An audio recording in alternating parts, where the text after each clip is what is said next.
talk a little bit about hypocrisy.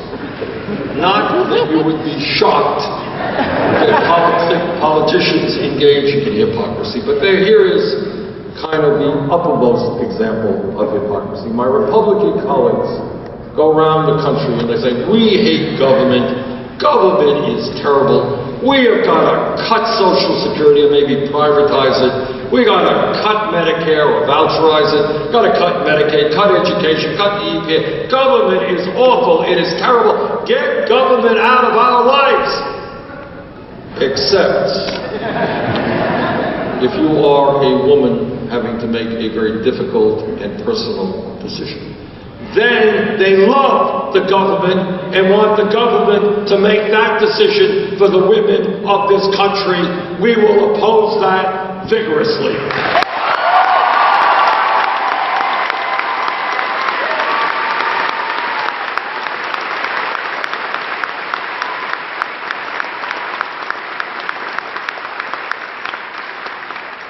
By the way, our Republican friends who hate government and want to get government off of our backs are ever so curious about what happens in the bedrooms of America. And they want to make certain that our gay brothers and sisters do not have the right to marry. I disagree.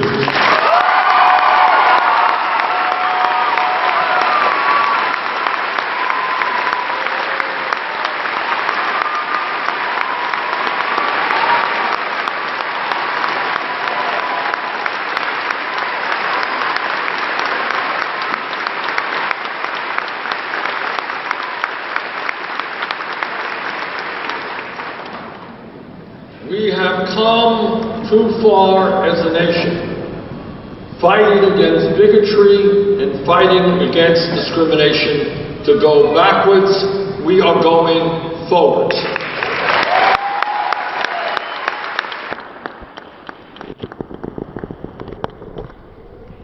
And when we talk about an economic system which is rigged, when we talk about folks whose greed, whose recklessness, and whose illegal behavior helped destroy our economy and brought about the worst recession since the 1930s, we're talking about Wall Street.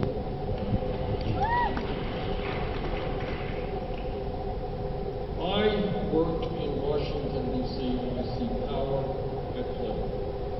And I see the drug companies, and I see the military-industrial complex, and I see all of the powerful corporate interests. But at the top of that pyramid, at the top of that pyramid is Wall Street, who have unlimited resources, unlimited amounts of political power and economic power. Now, as all of you know, Wall Street spent billions of dollars in lobbying and campaign contributions to get deregulated. And what they were saying is, allow us to be free and to do what we want to do, allow us to get government out of regulating us, and look at what we will do. Well, we saw what they did. And what they did was to destroy our economy through their greed and their illegal behavior. Now, it turns out, this is really quite amazing, that we bailed out Wall Street because the big banks were too big to fail. Well, guess what? Today, 3 out of the 4 largest banks in this country are much bigger than they were when we bailed them out because they were too big to fail. Now, in my view, when you have big banks that are bigger, when you have 6 financial institutions in this country, 6, that issue 2/3 of the credit cards and 1/3 of the mortgages, when a handful of CEOs have that much economic and political power, we have got to reestablish Glass-Steagall legislation, and more importantly,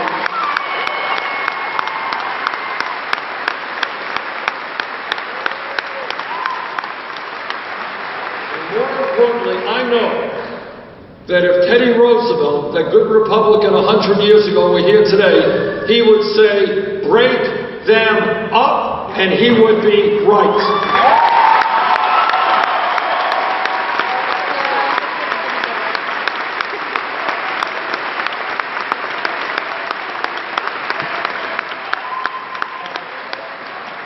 We need a financial system which provides affordable loans to small and medium-sized businesses so we can create decent-paying jobs. We don't need a financial system which is an island unto itself, only concerned about their profits.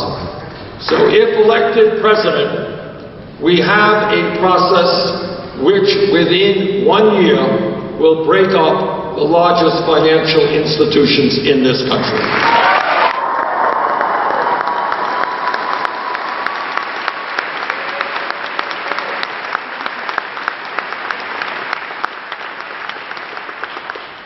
There are many, many issues of enormous consequence facing our nation.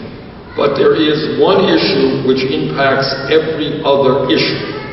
And that is that as a result of the disastrous Supreme Court decision on Citizens United, our campaign finance system has become corrupt and American democracy is being undermined.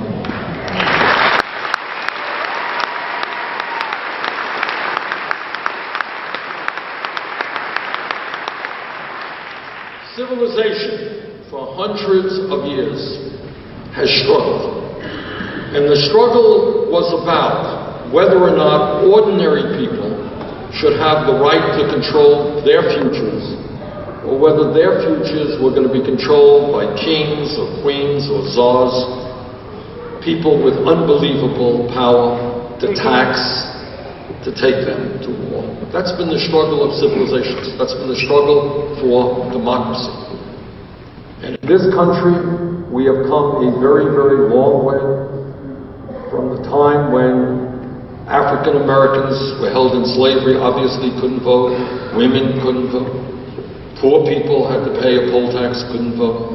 And the whole struggle was to make this country more democratic, to involve more and more people in the process, to move in the direction of one person, one vote. You're rich, you're poor, it doesn't matter. In a democracy, you have a vote and you have a vote. But now we are seeing the very fabric of our democratic society being undermined. I'll just give you one example of many. I know here in Iowa you think you have the first presidential caucus. Well, yes and no. There was a caucus held in Nevada and Las Vegas many, many months ago. It was called the Sheldon Adelson Caucus. Sheldon Adelson is one of the richest people in this country, multi-billionaire.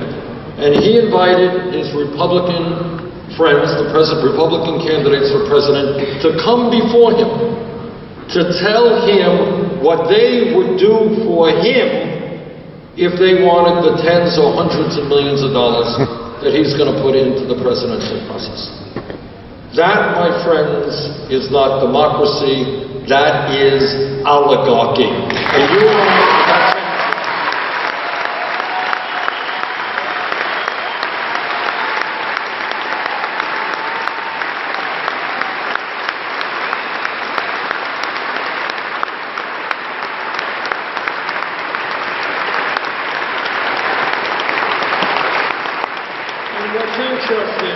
What's interesting is on this issue, this is not a progressive issue, it's not a moderate issue, it's not a conservative issue.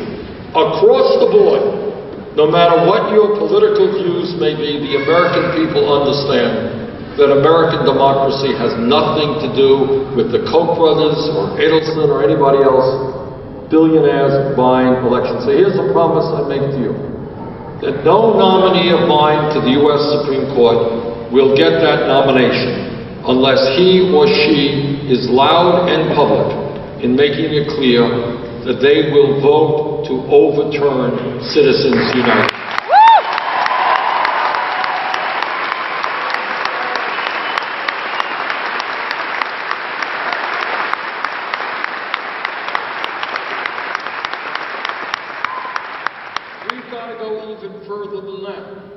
going back to where we came from is important but not good enough. I want us, and I want you to work with me. And what this political revolution is about is to create a nation in which we have a vibrant democracy, and which we have one of the highest voter turnouts in the world, not one of the lowest voter turnouts in the world.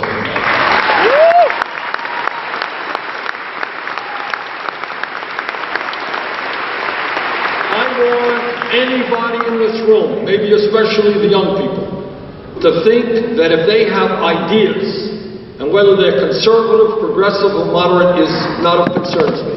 If they have ideas that they think can improve this country, I want them to be able to run for office without having to beg millionaires and billionaires for campaign funds.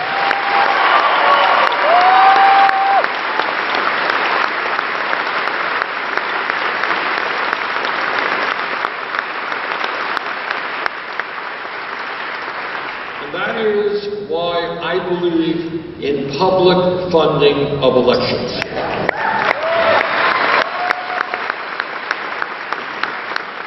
And why, as president, I will take on the Republican governors and legislatures that are trying to suppress the vote, making it harder for African Americans, for poor people, for old people to vote. Bottom line is that in America, anyone who is 18 years of age or older should have the right to vote. End of discussion.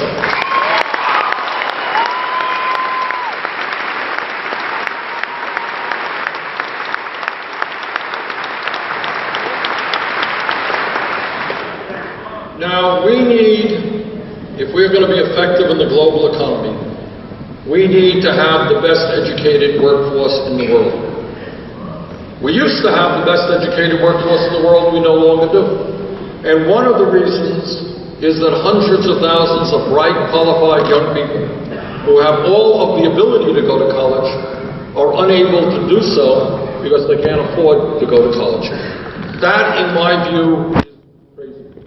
And then on the other hand, we have millions of people, some young and not so young, who are struggling and being overwhelmed by huge student debt and high interest rates on that debt.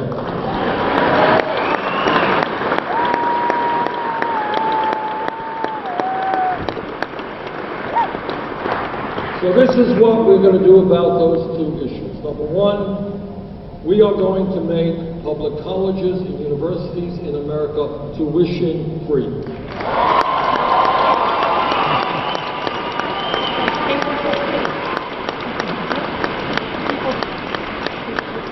Number two, right now we have people probably in this room who are paying 6, 8, 10% interest rates on their student debt.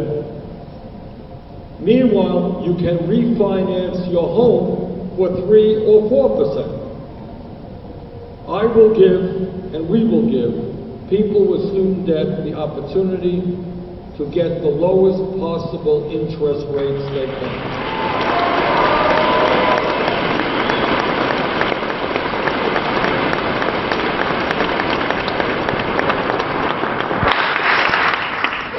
Now, making public colleges and universities tuition-free and lowering interest rates on student debt is an expensive proposition. And I will tell you how we're going to pay for it. We're going to pay for it through a tax on Wall Street speculation.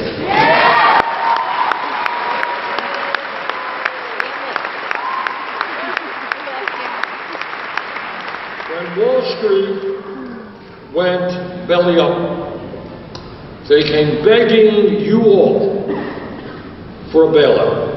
They said, oh, middle class, help us out, we'll be good boys, we won't do it again. Yes, we have sinned, but we'll repent. Just give us a few $100 billion in bailout. And they got it. It seems to be that now is the time for Wall Street to help the middle class of this country.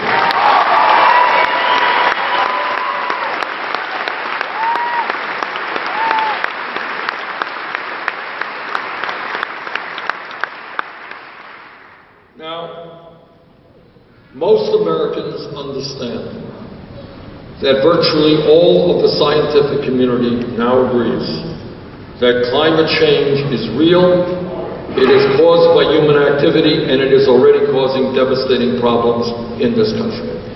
We have a moral responsibility as human beings, as parents, as adults, to make certain that we leave this planet in a way that is habitable for our kids and our grandchildren. And that is why, as President, I will help lead the effort in working with China, Russia, India, countries all over this world, to take on the fossil fuel industry and transform our energy system away from fossil fuel to energy efficiency and sustainable energy.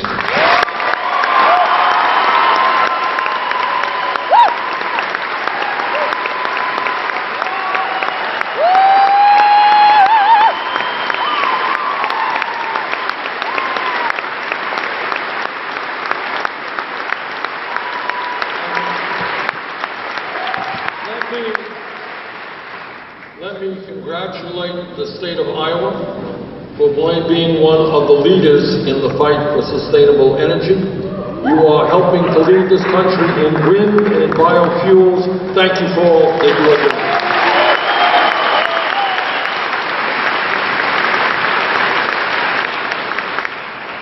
When I talk about thinking big, not small, when I talk about transforming America, we have got to ask ourselves why we are the only major country on earth, the only one, that doesn't guarantee health care to all people as a right.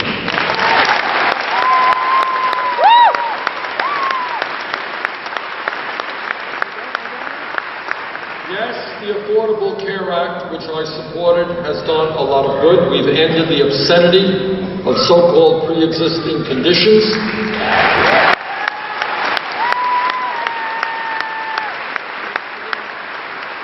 17 million Americans now have health insurance who otherwise would not have had health insurance.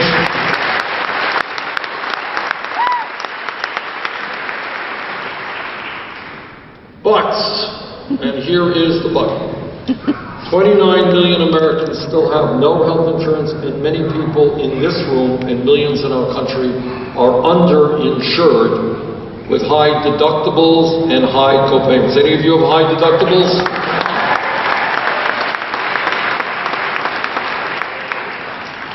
And meanwhile, we pay the highest prices in the world for prescription drugs, and there is no law. You can walk into your drugstore tomorrow, get your prescription drugs refilled, and it could be double the price you're paying today, and there's nothing anybody can do about that. So I believe that the time is long overdue for the United States of America to join the rest of the world in two respects. Number one, in my view, we must make health care a right, not a privilege.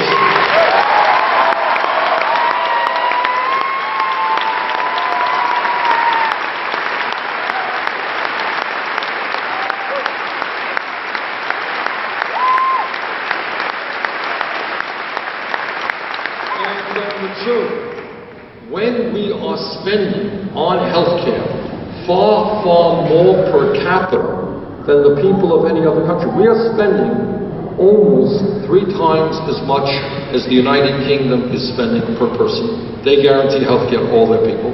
We're spending 50% more than the French. They're guaranteeing healthcare to all their people. Much more than the Canadians. They're guaranteeing healthcare to all of their people. The time is now to pass a Medicare for all single-payer program.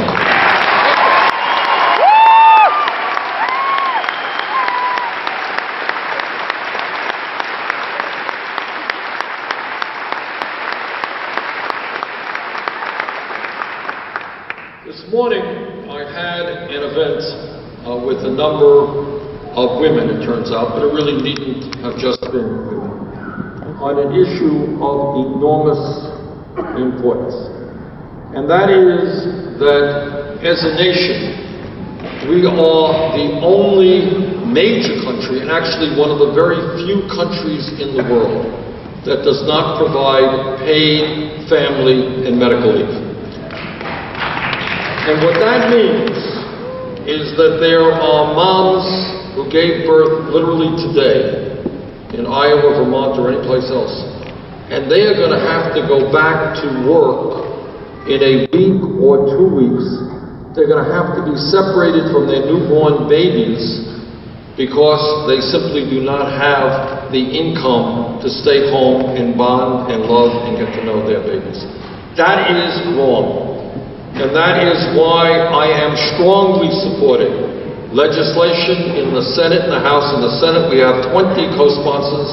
In the House, we have well over 100 co-sponsors, which says that in America, every working family will have access to 3 months of paid family and medical leave.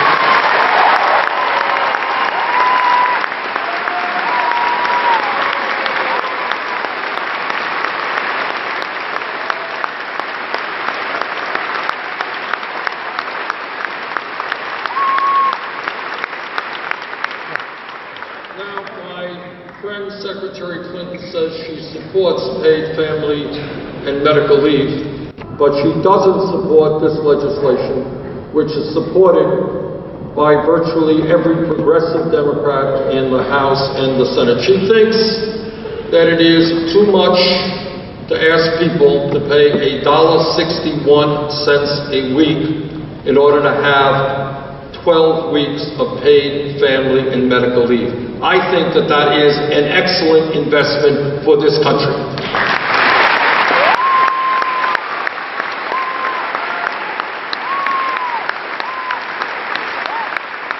And the reason that this is the appropriate way to go forward is that people like Franklin Delano Roosevelt didn't establish a payroll tax, we would not have Social Security. Because people today understand they own the Social Security system because they're contributing to it. And if Lyndon Johnson didn't have the courage to increase by a little bit the payroll tax, we would not have Medicare today, which people also understand we own. We need paid family and medical leave legislation, which is owned and paid for by the people of this country. I hope Secretary Clinton will join us in that way.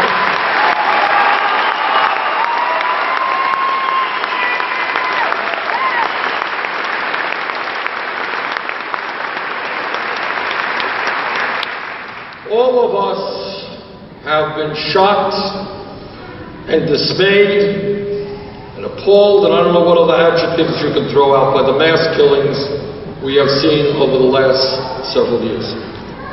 And anyone who gets up before you and tells you they have a magical solution to solve those mass killings and guarantee you that they will not happen tomorrow or next week is lying to you, because nobody can keep that promise.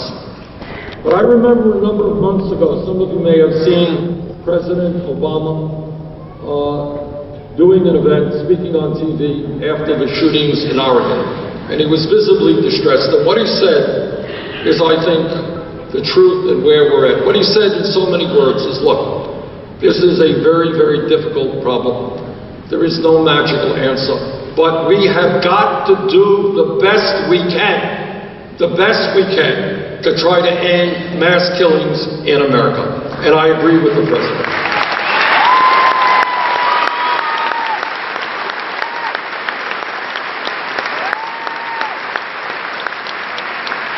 And here is the very good news.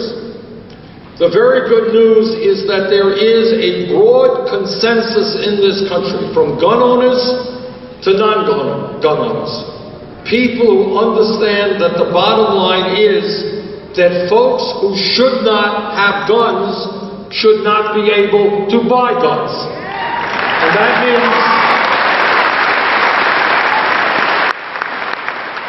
that means expanding and improving the instant background check so that criminals and people who have mental issues should not be buying guns that they may use against others or against themselves.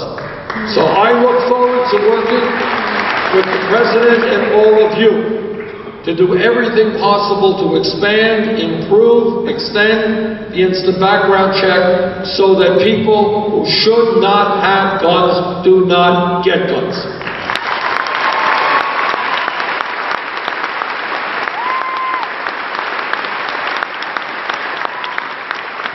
Right now, as some of you know, there is what is called the gun show loophole. And that is, you can go to a gun show and buy a gun from an unlicensed gun dealer without an instant background check. You can buy guns over the internet without an instant background check. Those loopholes must be eliminated.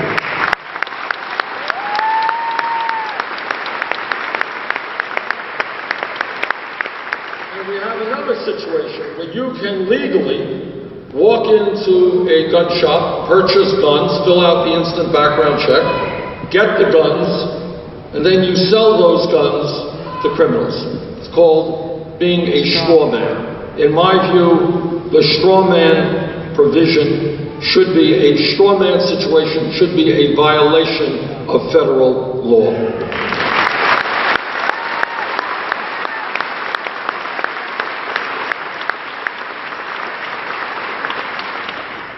Let me conclude by just saying this. We are a great nation with a great history, and we have so much to be proud of. But we can do much better. Please do not tell me that when every other major country on earth guarantees health care to all their people in a cost-effective way, don't tell me the United States cannot do the same.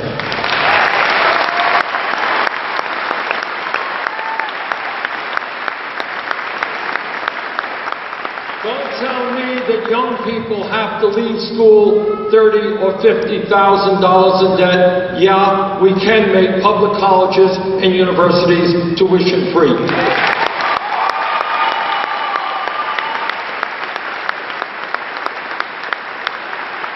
Don't tell me that we have to maintain an economy which has more income and wealth inequality and more childhood poverty than any other major country on earth. We can change that together.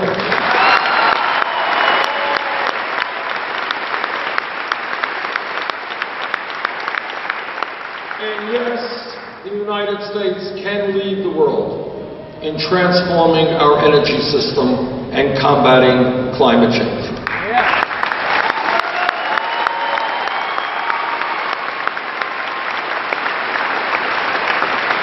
On February 1st, the eyes not only of this country, but actually the eyes of the world are going to be on the state of Iowa.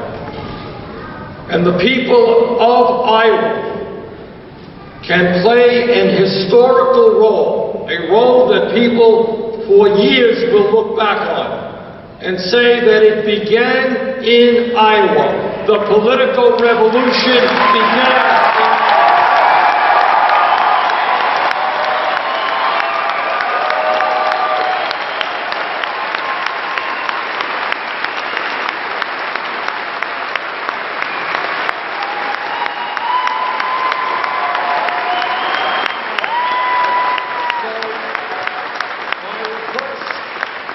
my request of you all is please come out to caucus, please vote, please bring your friends out to caucus.